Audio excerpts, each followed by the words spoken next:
I'd love to welcome you all on the ICF Armenia platform, ICF Armenia chapter, and we are still in the International Coaching Week, still prolonging this celebration for us. And we today have just an amazingly special guest, person that I personally adore, not only as a master coach, but also as a human being. And that is, I think, is the most significant what we can say about the other person. And Janet not only contributed a lot to the coaching community throughout the world, she also was a ICF ex-president. She was investing a lot of time and effort into a lot of social projects and also educating coaches. She is a truly master coach.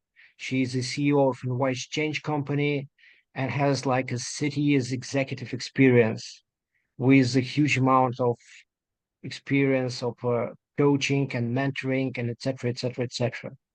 So I think we today have one of the most experienced coaches in the world, and I'm really delighted of what we will be learning today with Janet. Thank you for coming. Thank you for saying yes just instantly. I was just like sending an email and Janet just, thank you. So Yes. the floor is yours. Thank you so very much, and for your service, all of you who have chosen to come today and to take a moment to remember what a privilege it is and the responsibility that goes with it of being a professional coach under the rubric of the International Coaching Federation. I often get the question, doesn't it make you mad that there are people out there that are calling themselves coach that aren't part of the ICF? And I say, heavens no, I'm delighted. It basically tells us that we were onto something 30 years ago, that there is something incredibly valuable about the human connectedness that happens in coaching. And I also know those that have committed themselves to a lifelong learning journey and are embodying the ethics and the competencies of the ICF will always distinguish themselves. The consumer will always vote with their feet. If they're not getting the service they want, they're going to move on to another. And what I generally will say to coaches is, if you are not bragging about the fact that you made an investment for quality and rigor and discipline and ethical conduct, that could be a reason why you're not growing your business as much as you want. And so that's my little call to action for you. Please be proud, and it makes a difference. All right. I have something fun to share with you tonight. And I have spent some time, most of my career, I spent some time once a quarter kind of daydreaming about what are the things that clients are saying to me? What are the things that students bring that their clients are saying to them? Where are their ideas and vocabulary that we seem to accept as if, well, but of course that's how everything works. And those of you that have known me for a while know that that's usually where I want to go poke on it. Like, there's something that might be a habit. It could be a preference. It might be a bias. It might be an assumption. It could be something that's history, and it just hasn't been challenged enough. Well, one of those for me is the idea of conflict. And almost 80 years of conflict management practices. All right, now you're going to get my bias. I have never seen it work. I have, as an executive, hired people to come in and manage interpersonal dynamics that have fallen down into people being at each other personally, saying things they really don't mean. So when I was writing a book last year, which came out in January, From Tension to Transformation, A Leader's Guide to Generative Change, that title came forward because I had one of those epiphany moments in reflection.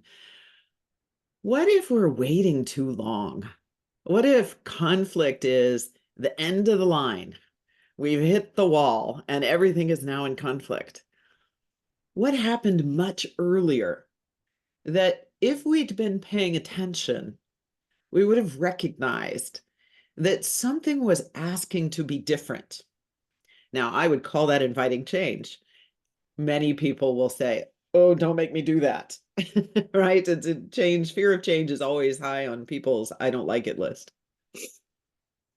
So first of all, I don't think it's conflict. I think it's tension.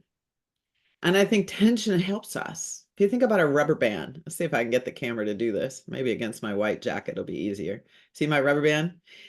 We want a little bit of stretch in that rubber band because what does it do? It pulls us in. We wake up. We pay closer attention. But we don't want it so tight that all of our energy is going to holding how tight it is, and it breaks. And now we don't have anything to give us our attention. So the simple metaphor of the rubber band, it's important that we find our own way to be at choice. What's the right amount of tension to be alive and awake? Not so much that it breaks, and not so little that we're kind of sitting back, going along with the status quo and our habits and preferences until something hits us right in the face and we go, uh-oh, I can't keep doing it the way I've always been doing it. Marshall Goldsmith's famous book about what got you here won't get you there. And where is our responsibility personally to recognize that the seed of change is right in front of us and it lives in the land of tension? All right, that's the territory that we're going to be in for the next hour. And I suspect I will challenge some of your own habits, preferences, assumptions, and biases. That's a good thing. Not right, not wrong, but rather something to have you start to consider, how is this happening in me? Always when we're in sessions like this, start with you, coach, human, leader, whatever role you find yourself in. And then ultimately begin to translate that to, how is that showing up in my daily life? With whom, when I'm working, does it show up? In what system or context does it show up? And what's the common theme for me? Because, of course, the circumstances don't matter. What does matter is how we pay attention to it. And this is why I talk about this as unlocking creative potential in workplace tension. It exists. It's around us all the time.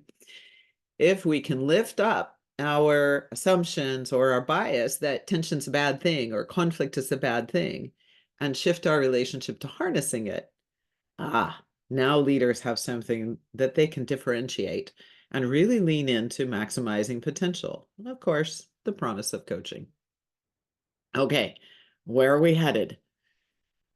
I've already started this process, but reframing our negative judgments about tension into something to harness as opposed to something to manage or to eliminate.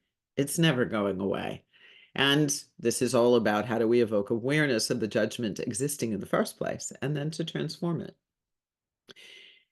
I'm going to give you 3 important micro skills that are essential to effective reflection in order to transform tension. You know, that word transform or transformation gets used a lot, and I like to break things down into simple language. So if you separate, you see trans. What is trans? Trans means movement, to transit from one state to another. In this case, from one form to another. If I have one mindset that says being a professional coach is about solving problems, I'm going to predispose my listening looking for a problem that my coaching can solve. If instead I frame in my mindset that my form is about awakening resourcefulness inside of the client to face any challenge in their life, now I'm predisposed to listening for the resourcefulness of my client and bringing attention to it. I'm going to transit from the client feeling unable to approach the challenge to feeling not only able, capable, resourceful, creative, and whole. Transiting from one form to another is fundamental to the work that we do, but we don't often help our clients really understand that very well. And ultimately, I want to inspire some courage for you to challenge your current thinking and to open to some original ways for you to approach your practice as a coach, or those of you that might be on the call as leaders in organizations. How do you approach your team members to help them also recognize how much capability they possess, that they're leaving sitting on the bench? We're entering baseball season here in the United States, so I kind of have the sports metaphor in my head. These two graphics on the left, I'm going to spend a little bit of time with, lots more where this came from, but it begins to give you a sense that to be generative really means that we are wanting to appreciate what happens before we produce results. And how do I begin to understand it well enough that I can sustain excellence? Well, that happens in our mindset and how we shift it, always from the inside out, from the authentic self. So more where that came from, just wanted to give you a quick way to see what we're up to. All right. Today, there is an amped up sources of tension completely. And I'm giving you a little bit of a history lesson here. I am often surprised. I still listen to people who hear VUCA and don't know what that means. 1987 was the first time that emerged. And it actually came out of the US War College. And it was describing what they were seeing change in the context. And I share this to say, oh, they noticed that the way they had been training the military for the last 150 years was no longer suitable. The context was different. It was volatile, it was uncertain, it was complex, it was ambiguous. And I can tell you, when I first heard this, I just scratched in my head saying, when hasn't change been volatile, uncertain, complex, and ambiguous? So it's not the words themselves, but it's the context we find ourselves. It feels more volatile than it did before. It feels more uncertain than it did before. In the mental health angle of this, 2004, Richard Fluke brings forward some ideas to understand the impact of unexpected, dramatic, isolating events. It leaves people with no strategy. Some of you might be studying neuroscience and wanting to understand how that's influencing what's going on for your clients, and therefore, how can you help explain what's happening in the coaching process? This is an important aspect of this, to understand that when we are in that state of Udin, we're not able to access the prefrontal cortex, the executive function thinking. We are completely in the reptilian aspect of the brain, what's called the reticular activating system. We're in protection strategy. No strategy. I can't believe that there is any resource to help me. These are not moments for coaching action. These are moments for being with, to help people restore their own sense of well-being, access to something inside the self that is resourceful. I'm breathing. Some days it's as simple as that. Breathe in, breathe out. 2016, the Institute for the Future brought forward yet another acronym. This one really caught my attention because in some ways it challenged my own assumption about our ability to self-regulate and to self-manage our sense of well-being and center. Bunny, brittle, anxious, nonlinear, incomprehensible. Some of you may have had some clients arriving, feeling very quick to react, feeling like the world is against them. It's impossible. There's nothing I can do. One might consider this a state, maybe even a step beyond Udin. Yes, these are all sources of tension, but the moment at which we identify this is so, just like I was talking about, the comparison to conflict. So my hypothesis would be, if we could harness tension rather than manage conflict, we might begin to see some other opportunities emerge. So think about a change you were recently in, or you could bring forward a recent conflict. Maybe you had a fight with your sibling about the family events coming up, or maybe you're inside of an organization and you had a fight with a colleague because you have a clear disagreement about the pathway forward on a project, or maybe you're thinking about something in your community. If we're managing conflict, our focus of attention is to try to lower the temperature, the need for calm. And we immediately kick into, let me understand what has happened. So we're asking questions. One might feel a little interrogated because our energy is intense and the situation is intense. And the action often is trying to figure out who's responsible so that we can hold them accountable. Don't get me started. Can't do that. Can't ever hold anybody accountable. That lives inside of each person. We are all accountable. What we can do is eliminate who accepted responsibility or not that created the situation. But notice all of this is outside, it's external, and it's situational. And we know human beings are so much more than any one situation they find themselves in. So if we're going to harness tension, our focus shifts from calm to a need for change. We immediately recognize that I feel tension means what is happening no longer fits with how I see the world, my mindset, and my worldview. The question is, what is invisible? All of us have habits and assumptions and preferences and biases that we make about our lives. And frankly, our human bodies are good at this. It likes being energy conservationist. And it does that through habit, preference, assumption, and bias that operates unconsciously for those of you who want to think about this psychologically. And it doesn't mean that we don't know about it. We just have chosen to not pay attention to it. When we give it attention and we make it visible, that's the moment when choice arises. And we start to talk about, if I changed my mindset, what would become possible? If I changed my assumptions, or if I even went and checked my assumptions to see what the evidence was, I'd begin to see something else was possible. Now, there's another element here. There's the preferences, habits, assumptions, and bias. When you get the slides, these are all questions I ask my clients all the time, particularly when they bring something that has been a big breakdown. So maybe you're remembering the situation that I asked you to recall that was a place of conflict or thinking about wanting change. When something breaks down and isn't working, we often are quick to just make another action. Let's just do something different. Only we don't stop and ask ourselves, how did I decide to do that?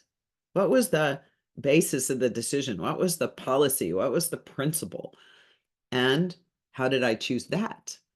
Which is the belief system, and what was motivating, what was happening in that moment.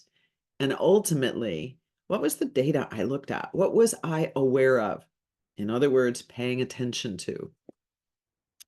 Unfortunately, the word judgment today and being judgmental have gotten a really bad reputation. You often hear zero judgment. That's what we want. Be non-judgmental. Suspend judgment. I've been hearing that since I was a little girl.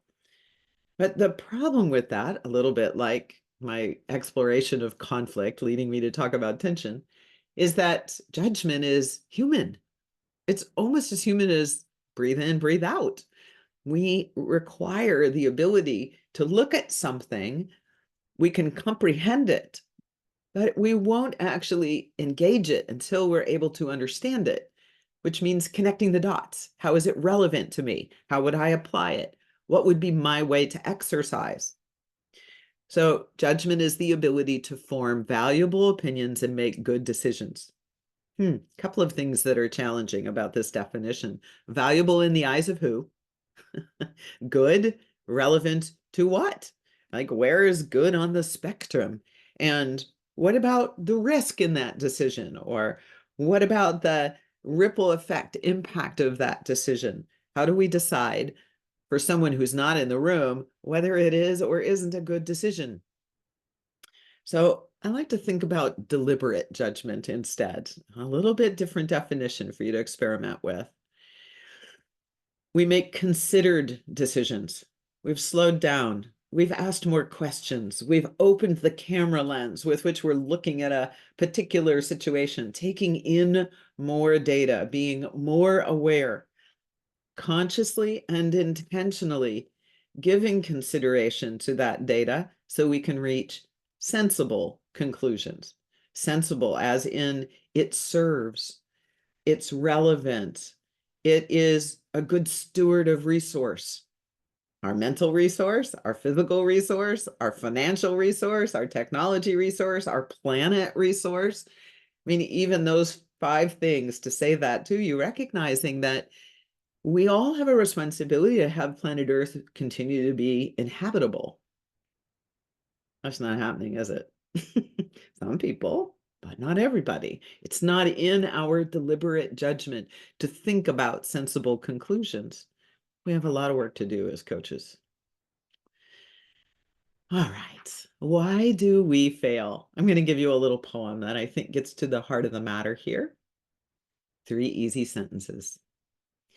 The range of what we think and do is limited by what we fail to notice.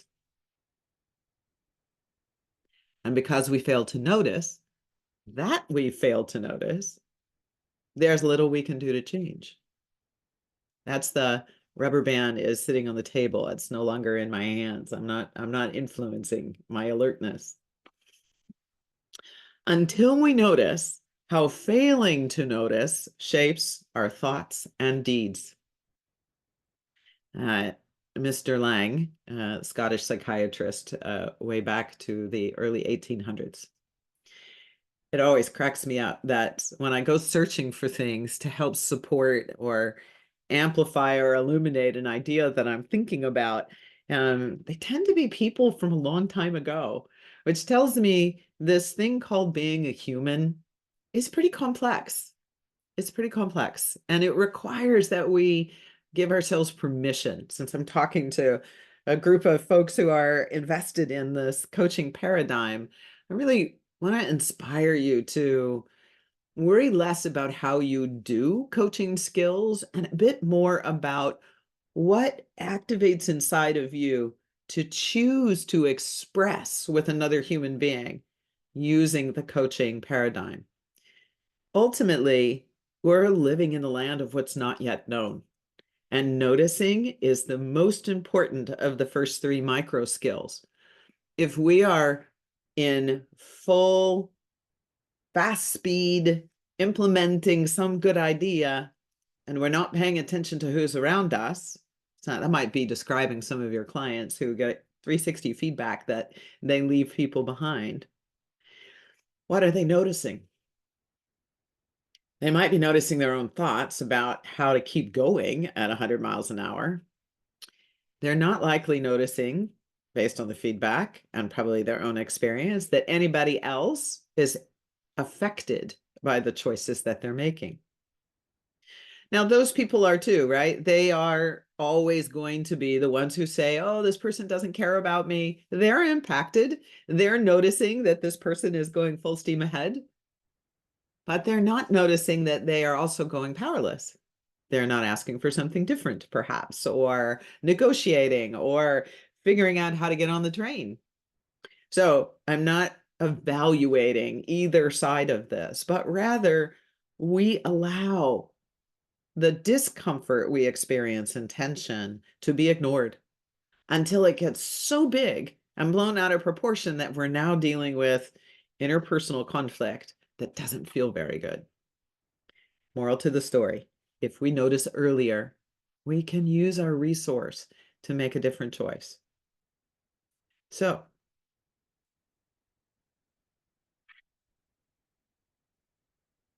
there it is. It's like, where is it? It's not showing up. Oh, it's still not showing up. There you go. All right, notice and realize your context. What are you paying attention to? So go back to the example I asked you to put in your mind's eye. Some conflict situation or some change situation. What were you paying attention to? And what was motivating you to pay attention to that? First step, of course, is what's actually occurring. Not what we wanted to occur, not what we preferred to occur, not what we believed was the right thing to occur, right? All of those are subjective evaluations. So the question is, what were you paying attention to and what motivates you to take that point of view? Until you know this, you don't have a hope or a prayer of changing your mind. It's always very wonderful to have an openness to have your mind be changed. And that doesn't happen very often if we're operating in an Udin or a Bani environment, right? Our emotions are flooding us, cortisol is cutting us off from our executive function. So we want to be able to do this as an ongoing practice, noticing. Any of you that have done coaching supervision know that reflection is at the center of it. It's the heart of being able to recognize something is happening here besides what I consciously am thinking that I can only access when I slow down and pull back. Okay.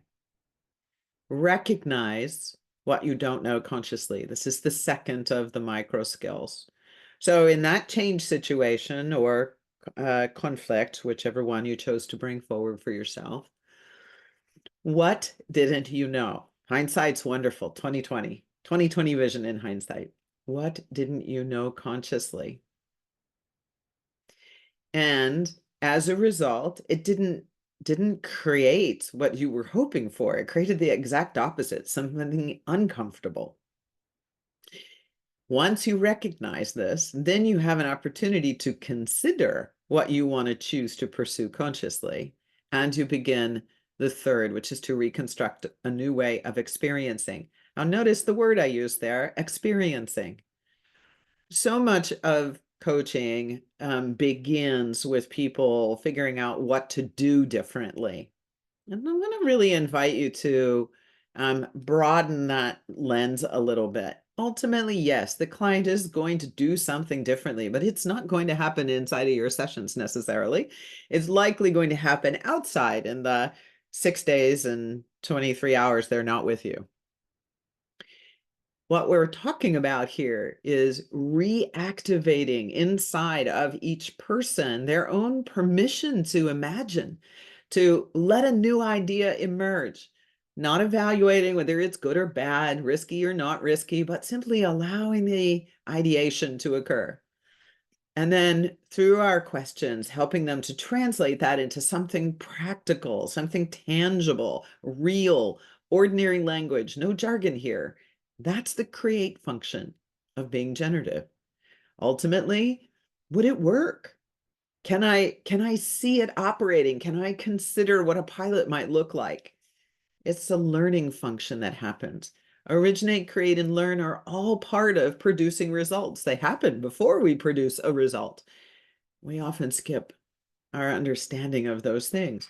That in our coaching sessions, we can help them to reconstruct it through the dialogue. What is the experience you want to have as you make this change that would address the discomfort of the tension you're feeling and replace it with something that is fulfilling, high quality, satisfying, whatever adjective you want to use. So in many ways, just like we talk about clients arrive and they do their life right in front of us, it's a microcosm of what happens to them every day in whatever situation they bring to the session. When we look underneath the circumstance at the pattern of how they are relating, we start to see, this person has a preference for being analytical, concrete, sequential, step by step.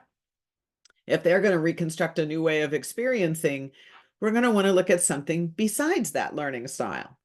Maybe they are someone who plays a musical instrument and you know that about them because you're in relationship with them.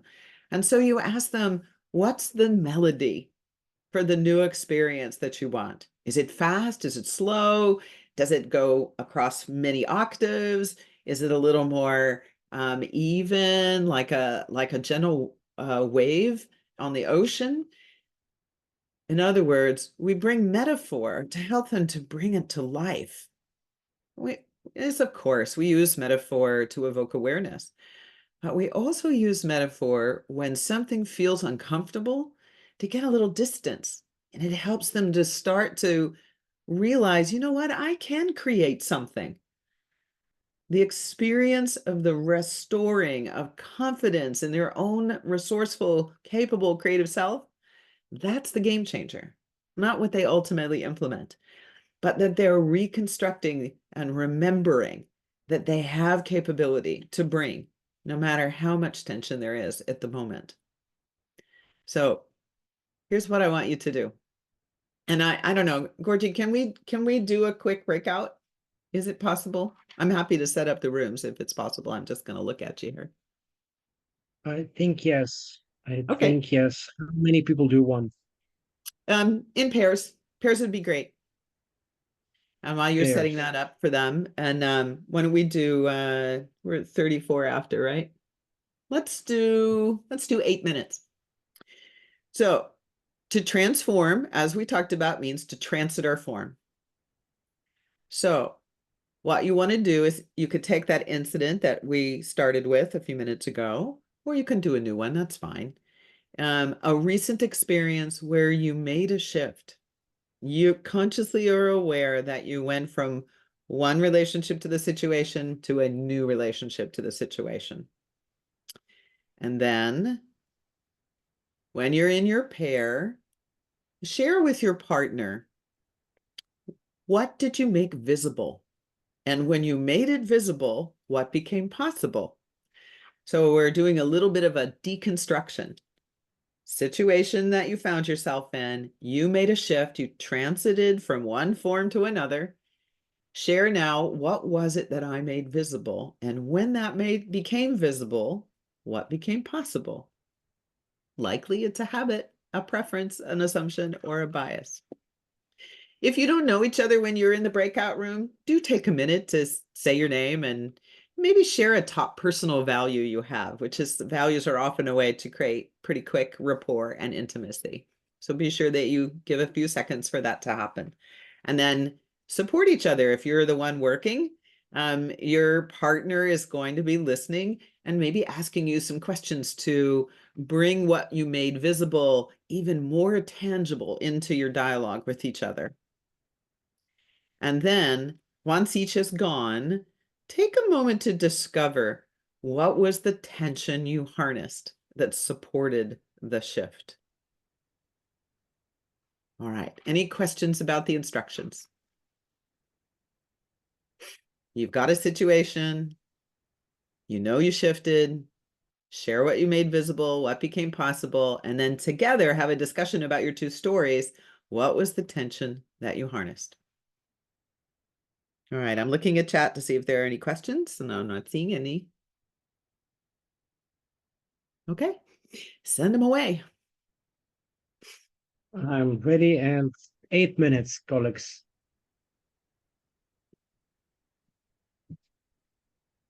All rooms are open. Excellent. Yeah. Well, welcome back, everybody. I hope you had some fun time with each other. I know it's always too short. And we're a small enough group. If you just want to open up your mics, happy if you want to raise your hand or you can just blurt. Let's hear from a few of you. What did you experience?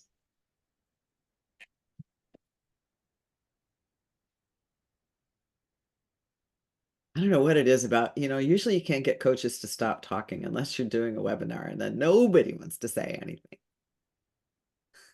Janet, can I start? Go ahead. Can I share? You bet. I remembered a situation where I felt tension and my colleagues also felt tension. And I tried to remember the pathway, how it came out, because we came out from that situation with a great level up of our team. So I wanted to share. I noticed for myself that everything starts from feeling this tension. It's something irrational. You cannot explain it, but you feel it. Once you feel it, it is the next step for me is something rational, what I feel. So you ask yourself about your feeling. The third step for me was to admit that yes, I feel now this feeling. And after is the most challenging part, is to have courage to talk about it, to share what you feel and label it what you feel.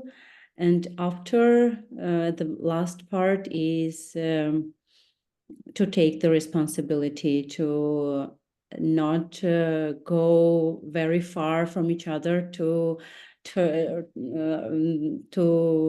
turn out this ribbon, just go towards each other to solve and to come up with a level up situation. So thank you for this kind of journey that I looked back on the situations that I felt during these tensions. Thank you very much.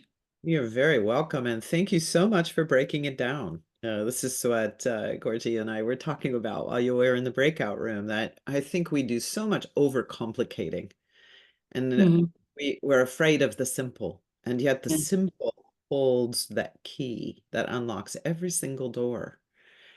When you get curious about what's happening, noticing what's happening, you've done a beautiful job. Oh, for you, it's feeling, the feeling state. You named it as irrational.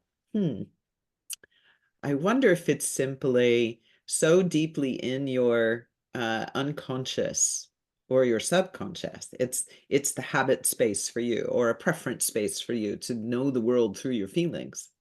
And so you ignore it because it's what you do all the time, right?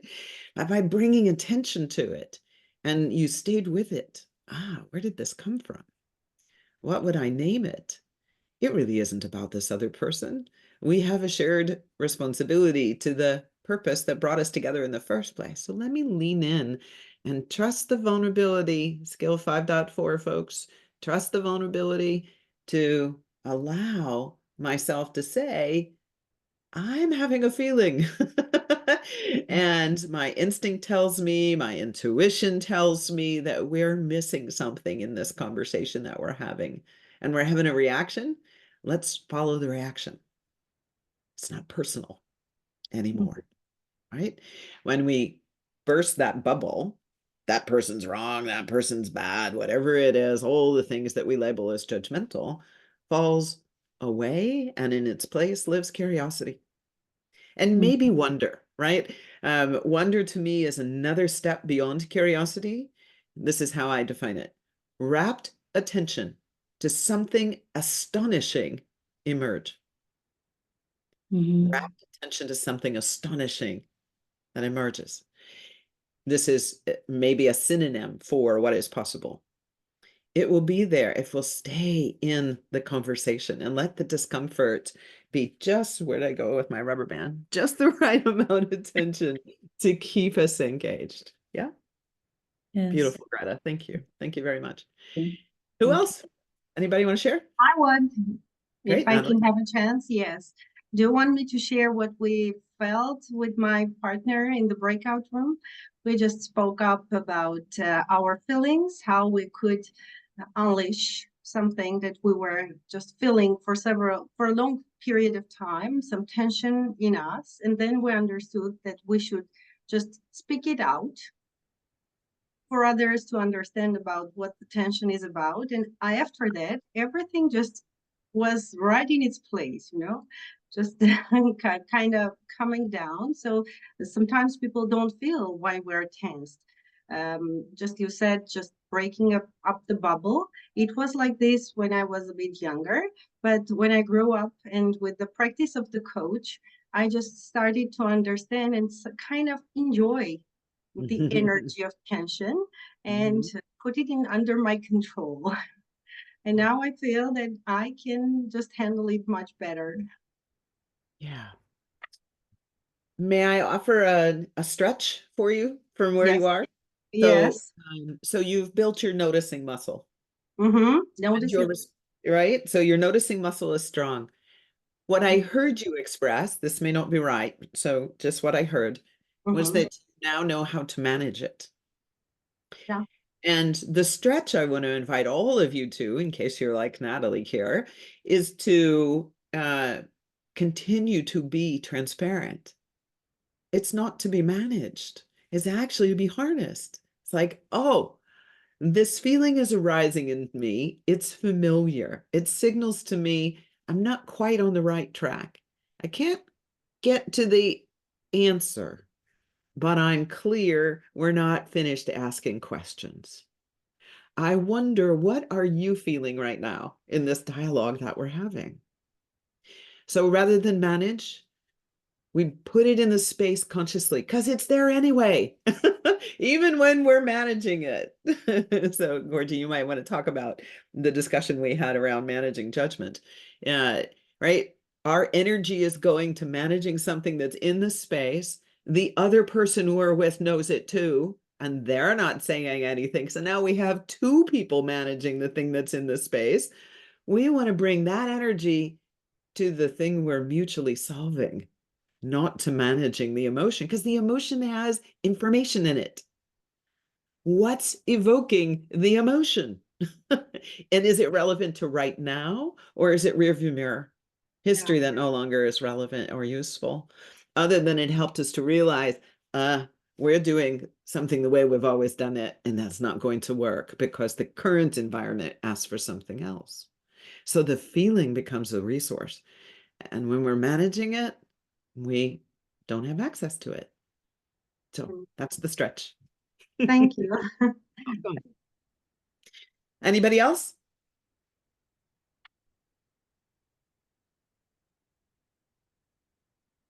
All right, let me give you a couple of content pieces, food for thought for the future. The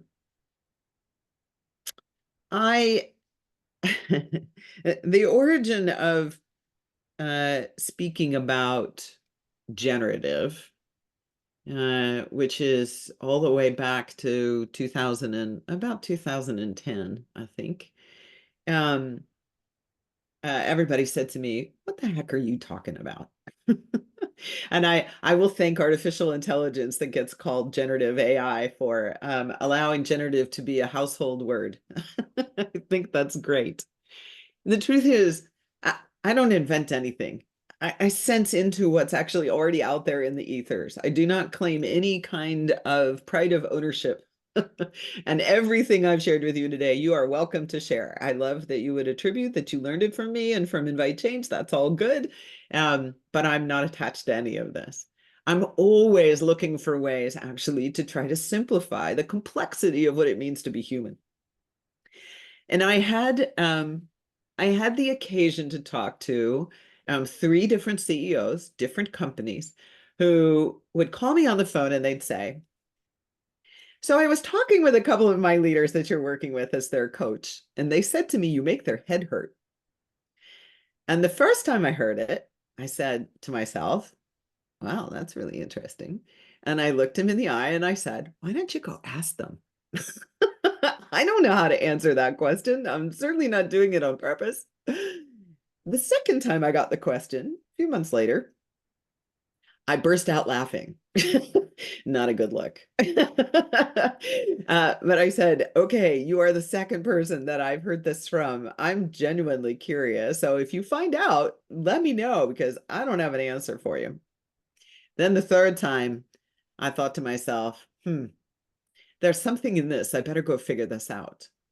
And generative was born out of some qualitative research because, of course, all organizations care about productivity, collaboration, profitability. Is the leader prepared? Can they live into the next role for themselves? Well, our work is about helping them to recognize that they have aspects of the self that they are not accessing, and that will be very important for them to be successful with the thing they want to do next, whatever that is. It's not all about producing results.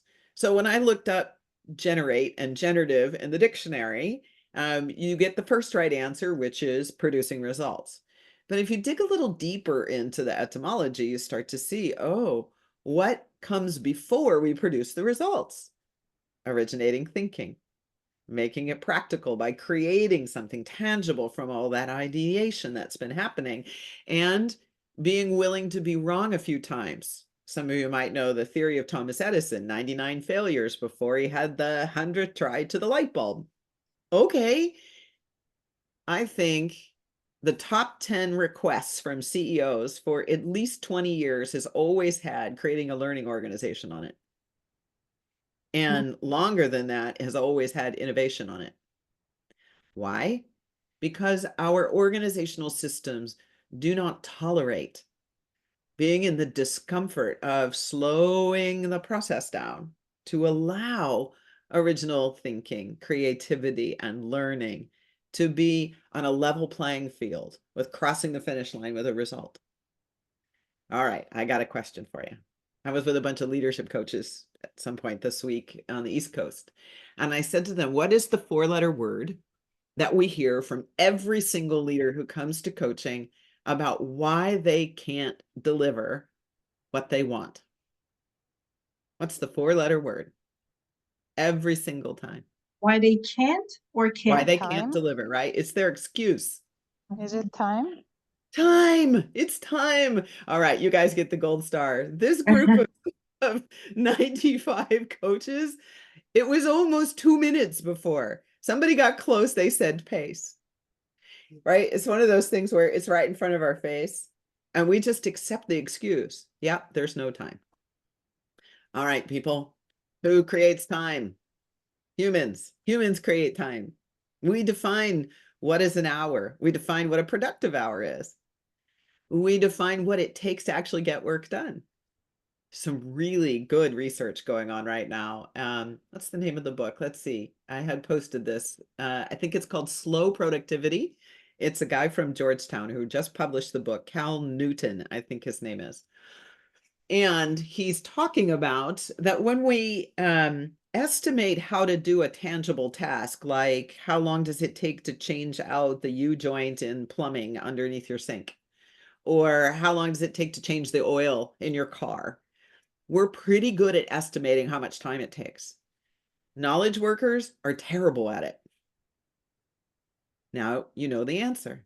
They don't take into account time to imagine, to associate, to ideate, to then translate those into something tangible and like, oh, what's the pilot we're going to do? How will we run experiments? How will we do our data management to figure out which one has the right profit margin to bring it to market? All of that's the learning piece. We don't know how to estimate what it takes to originate, create, and learn. So we put these really tight timelines on everything to produce results, and then we manage our disappointment that we are over budget and off the schedule. All of you are dealing with this. What is the antidote? Adopting the dynamic capacity to do all 4 of these and to never lose sight of the internal selves, whether I'm a feeler or a sensor or a objective, rational oriented person, somebody who thinks in systems or somebody who thinks in work streams. All people can get there, that they must use all of those capacities to get there, and to do it trusting their internal self. And so that's the origins of generative. And generative wholeness is what I believe we achieve. Why? Because inside every single one of us, we all know we are the best advisors of us. In an organizational setting, the very best consultants already work there. It's the workforce. But we don't give our leaders time to spend time with them, to listen to them, to listen carefully to the experience that they're having with customers. And it all goes back to, we're not doing it in ourselves. So for me, sovereignty, break that word down, it simply means self-ruling. Will I trust the inner authority and accept responsibility to listen to it as the way I choose how I relate to my life? That's the definition of sovereignty. And the more ambiguous the environment that we're in, the more important are our relationships. And I want you to start with yourself. That's the most important one. And that's what we were doing today. So have fun noticing your tension and beginning to examine, what is it asking you to pay attention to change and to reconstruct a new experience. This is just some stuff that's in the deck that you'll get provided. There's a really fun free assessment at that link about how well do you use workplace tension to drive improvements. Wonderful if you want to share that with clients too. And this is how to get a hold of me. I love hearing how everybody plays around with the things that I offer. So please don't be a stranger. Everybody says, oh, but you're so busy. I'm like, I get to decide if I'm too busy. If I can't do you in the moment you reach out, it might be a day or two later, but please reach out. LinkedIn, any of those methods is fine. I love hearing from and supporting coaches, and thank you for my extra 3 minutes and the opportunity to be with you today. Really fun. Happy International Coaching Week. A little bit speechless, but amazed, Janet. Just an amazing webinar or masterclass, or I don't know what, but that was so beautifully placed. And I don't know how about others, but I'm pretty full with great amount of inner work just going on in the background. Good. Thank May you it so linger much. and keep refreshing you, right? That's what we're up to. Thank you so much. Thank you so much for just Thank you. Good to see having people us, from yeah. everywhere. Thanks, Chris. Yeah. Thanks for making me think that tension is a great thing. I would never think about it before. This Yes, is the insight I got from this webinar. Tension can be good. Yeah. harness it to create everything you can imagine. Mhm. That's true. Greta, do you want to share something? As we were targeting Greta to co-moderate this, do you want to share a few thoughts about this? I wanted to thank Janet for her wisdom, because I really enjoyed it. Wasn't a simple webinar. It was like a life learning webinar that you look not just as a coach, but as a human being, because during all this webinar, I was remembering situations, not only a coach, but just as a human being. And as Georgi told, thank you for your mastery. But the most important thing, thank you for your being such a human being and for your wisdom. Thank you very much. Oh, you're so very welcome. I have always said coaching is about awakening consciousness, that we've come at a time on the planet when we're restoring what it means to be human. So thank you. You've caught that thread, and I appreciate that very much.